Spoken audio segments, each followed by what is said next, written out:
नमस्कार दोस्तों, the air news में आपका स्वागत है। आज हम पुंडरी में हैं और मेरे साथ आज जिंदल साहब के ये कहें कि बिल्कुल करीबी कहें या फिर जिंदल साहब को अच्छे से जानते हैं। मेरे साथ शशि मेहला है, सांच गांव से हैं और अब चुनाव है 2024 का, तो लगातार ये चर्चाएं चलती हैं कि जिंदल साहब चुनाव लड़ेंगे, जिंदल साहब चुनाव नहीं लड़ेंगे। तो लगातार चर्चाएं हैं क्योंकि जिंदल साहब सांसद रहे हैं, उन्होंने काम करवाए हैं जो आज बोलते भी हैं उनके काम। तो स्वागत है जी पहले तो द एयर न्यूज़ में आपका। धन्यवाद मनदीप भाई, आपका आपने टाइम निकाला, आप यहाँ आए, आपका सबसे पहले आपके चैनल का बहुत बहुत धन्यवाद। जिंदल साहब की काफ़ी तारीफ़ें सुनने को मिलती हैं, कितना कुछ काम करवाया है। और चुनाव लड़ने की बात आती है क्योंकि 2024 नज़दीक है, पहले लोकसभा का चुनाव होगा, तो क्या कुछ तैयारियां हैं? देखो भाई साहब, अभी हमारा नवीन बाबूजी का कोई मैसेज तो नहीं है, लेकिन जैसे हम लोगों के बीच में जाते हैं तो लोग नवीन जी को याद करते हैं। जैसे गांव में उन्होंने जो इतने भी बुजुर्ग थे, गरीब आदमी थे, उनकी सबकी आंखें बनवाई। जो भी गरीब आदमी की शादी थी, हर शादी में 21,000 11,000 कन्यादान देना। और भी जो खेलों में थे खिलाड़ियों के लिए किट का सामान देना, जिम देना, कोई भी प्रोग्राम होता है उसमें आगे आना।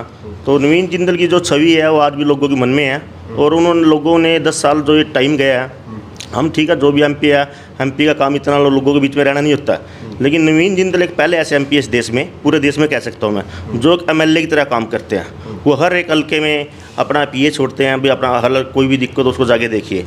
जब भी मेरे हिसाब से महीने 2 महीने में गाँव में दौरा भी करते थे। तो इसीलिए लोगों का आज ये है कि उनको याद करने का कि मतलब एक हमने ऐसा हीरा खो दिया जिसको एक भगवान का दर्जा भी कह सकते हैं उसको, और एक वो राज आदमी है, कोई भी दुख हो कुछ भी हो सबसे आगे खड़े रहते थे। तो आज उस चीज़ का पछतावा सबको है कि नवीन जी को हमने यहाँ से हरा के भेजा था। तो अब हम यही चाहते हैं कि नवीन जी दोबारा इलेक्शन लड़े और दोबारा लोगों की सेवा करें, ताकि नवीन जैसा आदमी दोबारा फिर इस देश में ऊपर हम उसको राज्यसभा लोकसभा में भेजें। क्या कुछ लगता है, बीजेपी से चुनाव लड़ेंगे, कांग्रेस से लड़ेंगे, क्या कुछ लग रहा है? देखो भाई साहब, वो तो नवीन जी का खुद का फैसला है, क्योंकि वो इतने बड़े राज आदमी हैं, उसको ये तो नहीं कह सकते। लेकिन हम ये कह रहे हैं जिससे भी इलेक्शन लड़ेगा, चाहे नवीन जिंदल आज़ाद इलेक्शन लड़े, यहाँ से कुरुक्षेत्र से कोई उसकी टक्कर में फार्म नहीं भरेगा, वो बिल्कुल एक तरफा जीत है उसकी। क्योंकि जो एक एमपी का काम होता है वो ऊपर दिल्ली का होता है, लेकिन नवीन जिंदल एक पहला एमपी ऐसा है जो नीचे धरातल में लोगों की सहायता करता है, काम करता है। जबकि वो एक बिजनेसमैन है, उसके पास टाइम नहीं है, लेकिन वो फिर भी अपना टाइम निकाल के लोगों की सेवा करता है। आप कब से जुड़े हुए हैं जिंदल साहब के साथ? मेरे पिताजी 1996 में ओम प्रकाश जिंदल जी बाबूजी थे, उनके साथ मेरे पिताजी जुड़े हुए थे। फिर 2004 में जब नवीन बाबूजी ने इलेक्शन लड़ा तो मेरे सांच गांव में, उस टाइम अपने यहाँ पे तेजवीर एमएलए थे, तो मेरे पिताजी ने सबसे पहला सांच गांव में प्रोग्राम पुंडरी के मेरे घर पे हुआ था। क्योंकि कुछ लोगों ने उस टाइम थोड़ा विरोध किया कि बाहर के हैं, ये है वो है, तब भी हमने पूरा गाँव को समझा के नवीन जिंदल को उस टाइम जीत दिलाई थी। तो 1996 से पिताजी के साथ है, फिर 2004 से सब थोड़ा 20-21 साल के होंगे उस टाइम, तो हम नवीन जी के साथ रहने लग गए थे। 2014 वाले इलेक्शन में दिन रात हम नवीन जी के साथ रहे। तो अब पुंडरी की बात करें, पुंडरी से विधायक रणधीर गोलन जी हैं, तो क्या लगता है यहाँ पे कितना कुछ डेवलपमेंट हुआ है पुंडरी के अंदर? देखो, गोलन साहब की एक खूबी है, जो भी उसका वर्कर है, अगर कोई उसके पास काम के लिए जाए, किसी कास्ट को, उसके लिए चाहे एसपी से फ़ोन मिलाना पड़े, चाहे डीसी से फ़ोन मिलाना पड़े, ऑन द स्पॉट मिलाते हैं। किसी बरादरी को कोई भी काम हो, लेकिन थोड़ा हाँ गोलन साहब का बोलबाणी वाला सिस्टम है, उसका करड़ापना लगता है सबको। लेकिन वो साहब दिल के हैं, वो क्या कहते हैं, भाई मैं झूठ बोलूँगा नहीं, जो मेरे से वो ओपन होगा। मतलब वो एक जिम्मेदार आदमी लगाओ या गांव से जुड़े हुए आदमी लगाओ, काम में पुंडरी हल्का शायद मेरे पुंडरी में 7 कॉलोनी अप्रूव्ड हुई, ये बहुत बड़ी बात है। तो ये सब गोलन साहब का दिन रात की मेहनत का फल है कि वो लोगों के बीच जो भी चंडीगढ़ जाते हैं, काम की फाइल के पीछे पीछे फिरते हैं, तभी वो काम लेके आते हैं। तो गोलन साहब बिल्कुल दिन रात एक करके काम करे हुए हैं। और हम तो यही चाहते हैं कि हमारा ऊपर नवीन जिंदल एमपी बन जाए, नीचे हमारा गोलन ताऊ बन जाए। तो हमको क्या चाहिए, क्योंकि नवीन जिंदल एक राज आदमी है भाई साहब। अभी कुछ दिन पहले हमारा काम था दिल्ली, तो वो गुजरात में हमारा काम आया, पृथ्वी जिंदल जी का प्लांट है वहाँ पे, पीआर बाबू बोलते हैं, नवीन जिंदल के बड़े भाई जी हैं। तो हमको वहाँ जाना हुआ, हमने बताया सर ऐसे हरियाणा से हैं, नवीन जी ने फ़ोन किया था।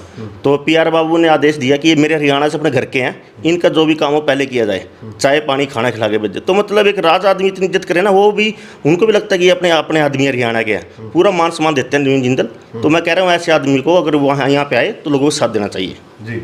तो कितना कुछ लगता है, कितने चांस है, कितने % चांस है कि वो यहाँ से चुनाव लड़ेंगे? क्योंकि वो 2 सीटों पे काफ़ी प्रभाव डालते हैं, कुरुक्षेत्र लोकसभा और हिसार लोकसभा। अगर वो आते हैं तो कहीं ना कहीं 2 सीटों पे काफ़ी प्रभाव पड़ने वाला है। नहीं श्योर, मैं कुरुक्षेत्र से तो आपको ये कह रहा हूँ, कोई उसकी टक्कर में इलेक्शन में नहीं लड़ेगा। अगर नवीन बाबू जी कांग्रेस से आए या बीजेपी से या आजाद भी आए, वो श्योर जीता उसकी। उधर से माता जी या सावित्री जिंदल जी, वो हिसार से इलेक्शन लड़ती है, तो दोनों सीट क्लियर। जिंदल जी का इलेक्शन लड़ता है किसी पार्टी से लड़े तो कम से कम 5-6 MLA ऐसे हैं जो नवीन जिंदल जी इसको जिता सकते हैं। जी, तो बिल्कुल एक बड़ी बात ये थी कि जब भी जिंदल साहब के काम चलते रहते थे, कहीं ना कहीं जैसे वैन वो भेजते थे जिसमें आंखों के ऑपरेशन है, ये सबसे बड़ा बुजुर्गों में भी ये बात रहती है कहीं ना कहीं। देखिए भाई साहब, नवीन जिंदल जब से MP बने, 10 साल का उन्होंने यहाँ पे MP रहे, तो उन्होंने 10 के 10 साल में कोई भी दिन ऐसा नहीं गया जिसने उसने मेडिसिन, शादी में किसी गरीब शादी में कन्यादान देना, खेल कूदों में आगे रहना, जितना भी हो सके उसने सपोर्ट किया। और सबसे बड़ी बात देखिए, आज जो हमारे घर पे 15 अगस्त 26 जनवरी तिरंगा फहराते थे, ये नवीन जिंदल की देन है कि आज हम अपने घर पर आज़ादी से तिरंगा फहरा सकते हैं।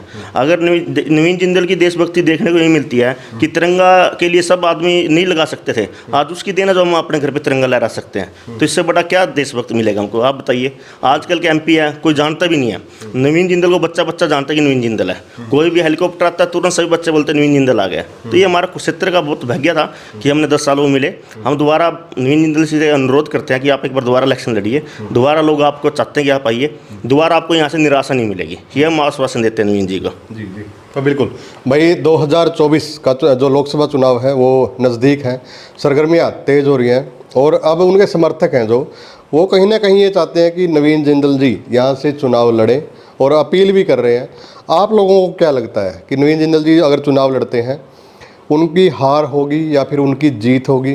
कितने % चांस हैं? ये भी एक बड़ा सर्वे है, इसमें आप अपना कमेंट के माध्यम से आप सर्वे में भाग ले सकते हैं। जी, क्या कुछ? मैं एक भाई साहब एक बात तो कहना चाहता हूँ, जब भी जैसे हम विदेश में जाते हैं, हमको कोई वहाँ अपने भारत का दिख जाए बड़ी खुशी होती है। ऐसे ही जब मैं हरियाणा से बाहर काम करते हैं, गुजरात हो गया, उड़ीसा हो गया, क्योंकि जिंदल फैमिली का पूरा अपना कारोबार पूरे इंडिया में है, तो जब हम वहाँ का जिंदल दिखता है ना, तो हमको इतनी खुशी होती है कि अपने घर का आदमी है, अपने हरियाणा का। अभी मुंद्रा में अपना पृथ्वी बाबू जी का प्लांट है कच्छ डिस्ट्रिक्ट में, तो वहाँ पे जो पुलिस स्टेशन उसमें जिंदल ने अपनी माता सावित्री जी के नाम से रूम दिया पुलिस वालों को। तो हम वहाँ गए, हमने देखा तो हमारे हरियाणा का है, तो उसने बोला हाँ सर जिंदल आपका हरियाणा वाला। तो उन लोगों ने भी हमारी इज्जत की, ये जिंदल परिवार से हैं, कहीं ना कहीं इज्जत होती तो इतना गर्व होता है। जैसे विदेश में कोई अपना भारत को देख लेता है और हम हरियाणा का अपना जिंदल परिवार देखे पूरे भारत में, कहीं भी साउथ में जाए कहीं भी, तो बड़ा गर्व महसूस होता है कि हमारा जिंदल का इतना नाम है। और कोरोना काल में नवीन जिंदल जी ने 100 करोड़ का योगदान भारत सरकार को दिया, तो यही एक अच्छे राष्ट्रभक्त की पहचान दिखती है कि वो अब कोई MP भी नहीं है, तब भी उन्होंने 100 करोड़ का सरकार को सहयोग दिया कोरोना काल में। तो नवीन जिंदल एक राज आदमी है और वो एक अच्छा नेता है, उसको हम लोगों को दोबारा यहाँ उसको इलेक्शन लड़ना चाहिए, हमको तन बंधन से साथ देकर उसको बनाना चाहिए, ताकि एक युवा नेता हमारी आवाज़ ऊपर तक पहुँचाए और हमारे बीच में दुख सुख में हमारा साथी बन के रहे। जी, तो बिल्कुल। तो पीछे एक पोस्टर भी लगा हुआ है, कुरुक्षेत्र लोकसभा करे पुकार नवीन जिंदल को हो हमारा सांसद अब की बार, ये पोस्टर भी लगा हुआ है। तो शशि महिला सांसद, तो ये समाज सेवी भाई है और आपने इनकी बातें सुनी, आप अपनी राय ज़रूर दें और जिंदल साहब के बारे में आपके क्या कुछ विचार हैं वो भी आप ज़रूर बताएं। तो वीडियो को शेयर करें, कमेंट करें और यूट्यूब अगर देख रहे हैं तो चैनल को सब्सक्राइब भी ज़रूर करें। धन्यवाद।